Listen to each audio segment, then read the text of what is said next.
We've been told for generations that if morality is not rooted in God, then it has no real foundation. That without divine command, human beings are just making things up as they go. But that framing falls apart the moment we stop repeating it and actually start testing it. Because when you put biblical morality next to modern ethical reasoning, what you find is not a timeless, superior system.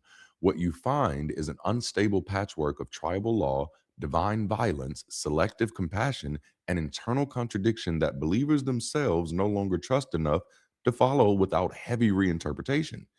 Meanwhile, the secular moral compass many people have been taught to distrust is often far more coherent in practice. Why? Because it's not forced to defend cruelty just because cruelty appears in a sacred text. It's not forced to call injustice righteous because it was wrapped in divine language. It can ask the most important question directly: what actually helps human beings live better, safer, freer, and more honest lives together? And when morality is grounded in empathy, shared human vulnerability, and the reduction of unnecessary harm, it becomes more stable, not less. It becomes accountable to reality instead of ancient dogma. Religious people often say that without God, morality is just shifting sand. The assumption behind that statement is that divine authority creates stability while human judgment creates confusion. But what if that is exactly backwards? What if biblical law is the shifting sand? What if the thing people call timeless is actually the thing that has to be constantly revised, softened, ignored, reinterpreted, or rescued from itself just to survive modern moral scrutiny? That's the real challenge here, because secular morality is often accused of moving too much. But biblical morality only appears stable if you never look closely at how people actually use it. In real life, believers are not following every command, every punishment, every purity code, every hierarchy, every divine judgment the same way. They are already selecting, already filtering, already deciding what really applies and what was for that time. That means the actual moral work is already being done by human beings, not by the text alone. So the question is not whether morality shifts. Of course it does. The real question is what it shifts toward. Does it shift toward greater empathy, greater freedom, greater justice, greater consistency in the protection of human well being? Or does it shift only when believers are forced to drag ancient law into moral relevance through modern values they pretend did not come from modernity? A moral code does not become timeless just because people call it timeless. A moral code deserves to be called timeless only if it can survive ethical examination across time. If it can still make moral sense when human understanding deepens, if it can still be defended when we know more about trauma, power, human development, coercion, psychology, and social harm than ancient writers ever did. That is where scripture begins to crack. Because many divine commands do not fail modern ethics merely because modern people are too soft. They fail because they ignore or override obvious human harm. They place obedience above well being, authority above consequence, loyalty above compassion. And once a moral system starts excusing suffering simply because it came from above, it stops being morally serious and starts becoming morally dangerous. Modern ethics, at their best, do not ask us to bow before an ancient command and then explain away the blood on the floor. They ask us to face the consequences of our values honestly. They ask whether a rule reduces suffering or multiplies it, whether it protects dignity or crushes it, whether it creates conditions for flourishing or simply secures obedience. That is a much stronger philosophical basis for morality than God said so, especially when what God supposedly said so often reflects the assumptions of ancient tribal life rather than universal human care. A lot of people still carry guilt for not following divine law, even after they've intellectually outgrown belief.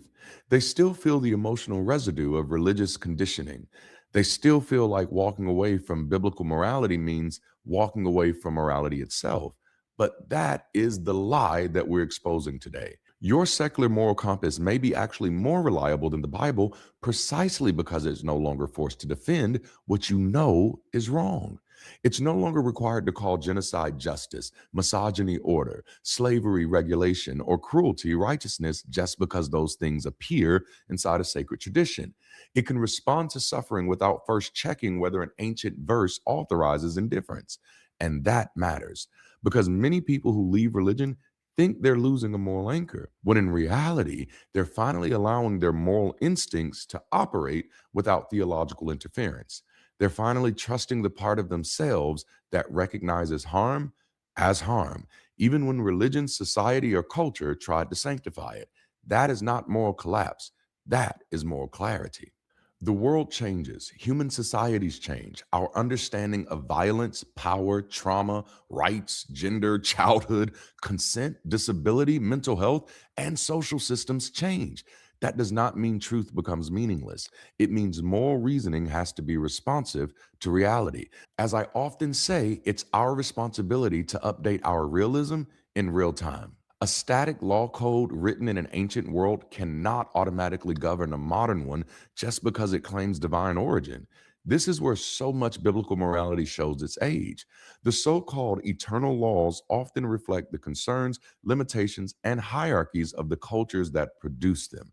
They emerge from a world of tribal survival, male dominance, purity obsession, rigid social stratification, and collective punishment. So when modern believers insist the Bible is timeless, they often do so selectively. They celebrate its inspirational themes while quietly distancing themselves from its harsher assumptions. And that exposes something important. They already know moral reasoning cannot remain frozen. They already know ancient law cannot simply be imported untouched into a dynamic world. That is why they reinterpret inconvenient verses, spiritualize violent commands, and dismiss outdated laws as cultural or fulfilled. In other words, they already live as though morality must grow, even while pretending that the highest morality never changes. Biblical morality is not one seamless ethical system. It's a mosaic, a collection, a layered body of writings shaped across different times, communities, agendas, crises, and theological developments. That means it contains moral tension from the inside. You see harsh retributive justice in one place and softer mandates in another, violence sanctified in one moment and mercy praised in the next, hierarchy enforced in one section and spiritual equality hinted at in another. That would already make the moral picture complicated. But what makes it more serious is that believers still have to decide what to do with those contradictions. They have to decide which parts reveal God's eternal nature, which parts reflect historical context, which parts were temporary, which parts are symbolic, and which parts can no longer be defended at all. And once they start doing that, the myth of just following the Bible collapses because what is actually happening is moral arbitration. Human beings are standing over the text and sorting it. They're using judgment, empathy, cultural awareness, and modern ethical instincts to decide which divine commands deserve emphasis and which ones deserve silence. That means the final moral authority is not really the text as such. It is the interpreter. It is the human conscious doing the filtering. So, biblical contradiction does not merely create confusion, it exposes that believers themselves do not trust Scripture to function as a self sufficient moral guide. A better moral framework begins not with authority, but with sentient life. It begins with the recognition that suffering matters, that coercion matters, that deprivation matters, that humiliation, abuse, violence, exploitation, exclusion, domination, and slander matter. Not because a verse says they matter, but because conscious beings experience them as real forms of harm. That is where empathy and harm reduction becomes morally superior to divine command. Empathy is not just sentimental feeling, it's the capacity to recognize that another person's pain is morally relevant. Harm reduction is not just vague kindness, it's a disciplined commitment to reduce unnecessary suffering and increasing the conditions for human flourishing.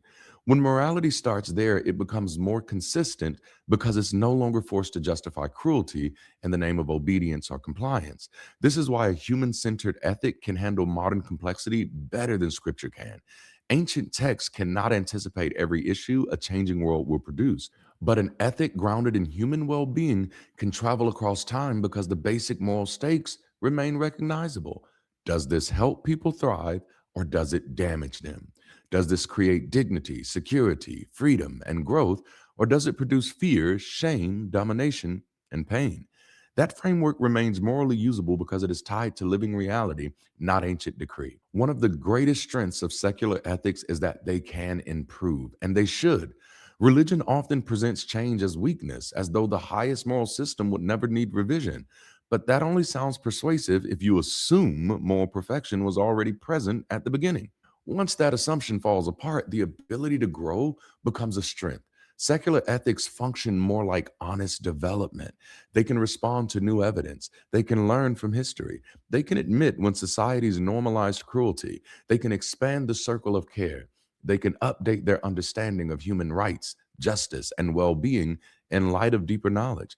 That is not shifting sand. That is moral intelligence in motion.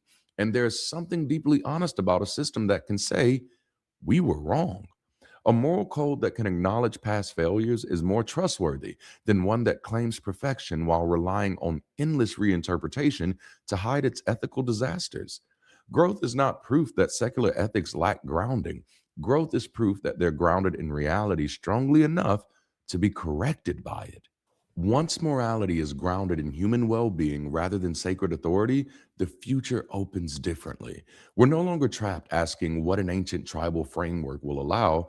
We're free to ask what kind of world actually helps human beings live better together. That shift is enormous and necessary. It moves morality from obedience to responsibility. A human centered future means we stop outsourcing ethical seriousness to scripture and start owning it ourselves. We become moral architects, not in the sense that we invent morality out of thin air, but in the sense that we're responsible for shaping the systems, norms, and institutions that govern human life. We have to decide what promotes dignity, freedom, mutual care, and sustainable flourishing. We have to decide what kind of world we are building and who pays the price for the values we normalize. And the basis for that shared work is not sectarian doctrine, it is our shared biological and social reality. We are vulnerable creatures. We can be wounded, deprived, manipulated, and excluded. We can also be nurtured, protected, liberated, and empowered. That common condition gives us a real basis for common ethics, not because everyone will agree on everything, but because everyone is living inside the same basic moral universe of harm, need, relationship, and consequence. Human morality did not drop out of the sky. It emerged within social organisms trying to survive, cooperate, protect, and build. That means our moral life is connected to our biology. Our brains are shaped for relationship, for social learning, for reading the pain and behavior of others, for adapting our responses through experience. We're not blank slates waiting for divine law to animate us. We're already creatures built for social consequence. That matters because it means compassion is not some alien idea modernity invented against religion. Our capacity for empathy, reciprocity, and cooperative care is bound up with how human beings function. Social learning, emotional attunement, and moral development are part of what allow groups to hold together. So when modern ethics become more responsive to suffering, dignity, and well being, they're not moving away from human nature. They are often moving more deeply into it. Ancient scripture, by contrast, reflects the moral imagination of particular historical communities. Its limitations are not signs of eternal wisdom, but of the world that produced it. It speaks with the biases and fears of its age. That's why grounding morality in living human capacities, rather than static ancient text, can produce a more adaptive and humane ethical framework. When religious people encounter biblical commands that conflict with their better moral instincts, they experience tension. That tension is not random. It reveals that human moral cognition is already active. People don't simply absorb every command equally. They judge, they hesitate, they reinterpret, they create distance between the harshness of the text and the values they now hold. That internal conflict matters because it shows that divine command does not eliminate moral reasoning. It forces moral reasoning to go underground. The believer still has to decide whether a command is acceptable, whether it was contextual, and whether it reflects progressive revelation, whether it should be read metaphorically or whether it should be quietly ignored. That is cognitive and ethical work being done by the person, not by the text. So the tension between old mandates and newer ethical instincts is not just theological discomfort, it's evidence that the human mind is already functioning as the real moral mediator. People are not passive recipients of morality, they are active interpreters, and their own evolved ethical sensibilities often end up overruling the harsher logic of sacred tradition. Harm matters because life can be harmed. That may sound simple, but it is morally profound. Human beings are embodied, vulnerable, relational creatures. We experience pain, fear, exclusion, deprivation, coercion, shame, and violence in ways that are not imaginary. Our bodies and brains register these things. They shape development, behavior, trust, health, and possibility. That means harm reduction is not an arbitrary modern preference. It is rooted in the actual conditions of human existence. A moral framework that takes suffering seriously is responding to something real. It's not inventing importance, it's recognizing it. And because suffering is not confined to one tribe, one religion, one nation, or one sacred story, a harm based ethic has the potential to cross boundaries scripture often reinforces. This is why morality grounded in well being can be more universal than a morality grounded in revelation. Revelation is always tied to a tradition, a text, a people, or a claim of authority. But harm is legible in the body. Need is legible in the body. Security, deprivation, violence, and care are legible in lived experience. That gives secular ethics a more accessible human basis. Human beings learn. That's one of the most important facts about us. We learn from consequences, from history, from one another, from science, from failure, from suffering, from expanding our social awareness. Our moral life is not sealed shut in its earliest form. It can become more refined, more self aware, more inclusive, and most importantly, more honest. That's why moral progress makes sense. It's what happens when reflective creatures allow evidence and experience to shape how they live together. The language of software updates works here because it captures the idea that a system can become more effective, more stable, and more responsive without losing its identity. In fact, refusing all updates can be the most dangerous thing a system does. So when secular ethics revise themselves, that's not a confession of emptiness. It's often a sign of health. It shows a willingness to be corrected by reality rather than being protected by dogma. And that makes such ethics more stable in practice because they're not trapped defending yesterday's failures in order to preserve yesterday's authority. If morality is grounded in our shared condition rather than sacred hierarchy, then the future of ethics belongs to human beings taking responsibility for the world they're creating together. We are architects of shared reality because our values do not stay inside our heads. They become laws, customs, permissions, punishments, and possibilities. They shape what kinds of lives people are allowed to have. That means ethics is not just personal, it's world building. Every moral framework helps construct the social reality. The question is whether that reality is built around domination, shame, exclusion, and obedience, or dignity, care, freedom, truth, and mutual flourishing. A shared biological reality gives us the starting point for shared moral work. We don't all believe the same things. We don't inherit the same traditions, but we do inhabit bodies, relationships, vulnerabilities, dependencies, and social systems together. That means we can build ethics from the ground of common life itself, not perfect agreement, but shared stakes, not divine certainty, but human responsibility, not ancient tribalism, but a moral horizon shaped by what helps conscious beings live and rise together. Now, here's the news flash. None of this means that atheist or secular people are automatically more moral. Rejecting God is not the same thing as developing character. Leaving religion does not instantly make someone empathetic, fair, honest, or humane, believe me. It only means that they're no longer grounding their morality in divine authority. What they build after that is still up to them. Empathy is not a magical byproduct of unbelief. It's a choice, a discipline, a way of relating to other human beings that has to be practiced, protected, and expanded. And if we're honest, many people in secular spaces fail that test every day. Just because someone rejects superstition does not mean they reject cruelty, ego, tribalism, vanity, or opportunism. Those things survive deconstruction just fine. In fact, one of the biggest problems in the YouTube secular space is that empathy often gets reserved for the in group. Compassion gets shared selectively. Grace gets extended to friends, favorites, and familiar voices, while outsiders, opponents, or the socially expendable get treated with contempt.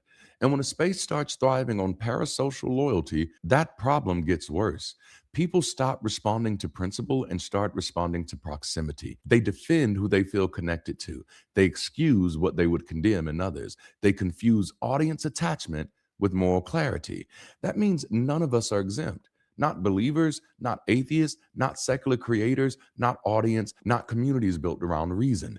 The absence of religion does not save us from human hypocrisy. We are still capable of building our own little tribes, our own little priesthoods, our own little systems of loyalty and selective outrage. We are still capable of using reason as branding while behaving in deeply irrational, self serving, and unempathetic ways. So the challenge is bigger than leaving religion. The challenge is becoming the kind of people who can live ethically without hiding behind identity. Not I'm Christian, therefore I'm moral. Not I'm atheist, therefore I'm rational. Not I'm secular, therefore I care about people. None of those labels are enough. The real question is whether we are actually committed to reducing harm, telling the truth, resisting tribal distortion, and extending our moral concern beyond the people we like. Because empathy is not proven by what group you reject, it's proven by how you treat people when loyalty, ego, clout, and resentment are all pulling you in the other direction. If you enjoy conversations like these, make sure to hit the like button, share the video, and subscribe to the channel. My goal is to make a real difference in decreasing harm and increasing well-being in the world that we share. And it's your support that helps us make that difference. Thank you for joining me for today's conversation. Until next time, keep rising.